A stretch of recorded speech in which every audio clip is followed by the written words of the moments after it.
Eh bien, salut à tous, on se retrouve aujourd'hui pour une nouvelle vidéo, donc tout simplement pour le tuto comment dérouiller son pot. Donc tout simplement on va commencer par prendre une ponceuse en fait et poncer tout son pot. Donc en fait de partout.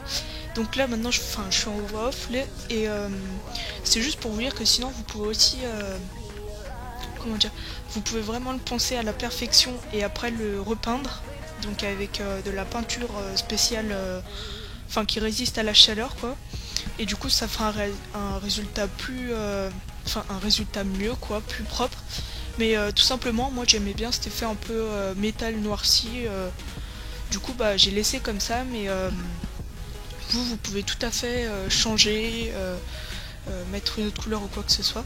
Donc là maintenant vous prenez de l'huile moteur et en fait vous allez en mettre sur un chiffon, et après avec ce chiffon en fait vous allez en mettre sur tout le pot.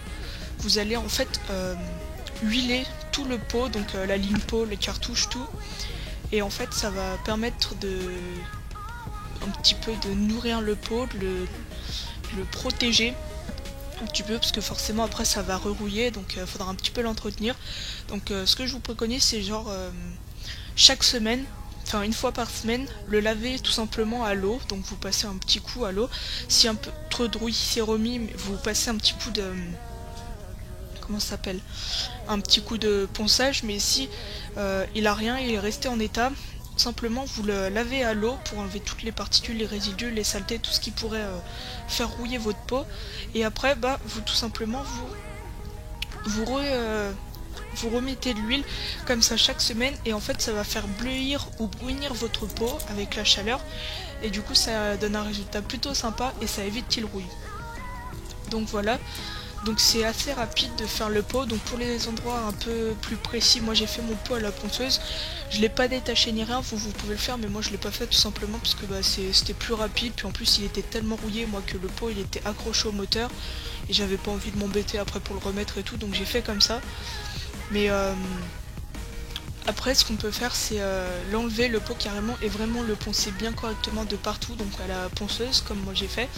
Donc après pour le grain vous pouvez faire comme vous voulez, soit s'il y en a moins de rouille vous prenez un grain plus fin, donc plus le numéro il augmente plus le grain il est fin, soit votre pot il est vraiment beaucoup rouillé comme le mien l'était et vous prenez un gros grain histoire que ça gratte bien la rouille, et après vous finissez avec du papier à poncer dans le sens du métal pour bien qu'il brille et tout et qu'il n'y ait pas beaucoup de traces de ponçage quoi, des petites rayures, des trucs comme ça. Et puis normalement bah votre pot il sera nickel, parfait, tout propre, et c'est quand même plus agréable parce que quand le pot il est tout marron, tout vieilli, tout pas bruni mais tout sali, en gros c'est pas vraiment très esthétique, et ça fait un peu de tâche, ça fait un peu, si vous voulez vendre moto ça fait pas très entretenu. Moi je sais que je m'en suis je m'en fichais quand je l'ai acheté parce que de toute façon c'est vite fait de s'enlever, mais il y a des gens qui le savent pas, qui veulent rien faire, et du coup bah ça pourra peut-être être un argument pour baisser le prix de votre moto. Donc je vous préconise de le nettoyer. Voilà, merci d'avoir regardé la vidéo, je vous mets maintenant quelques photos d'avant après. Salut. Vous pouvez me suivre sur Instagram et sur YouTube.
So take my hand.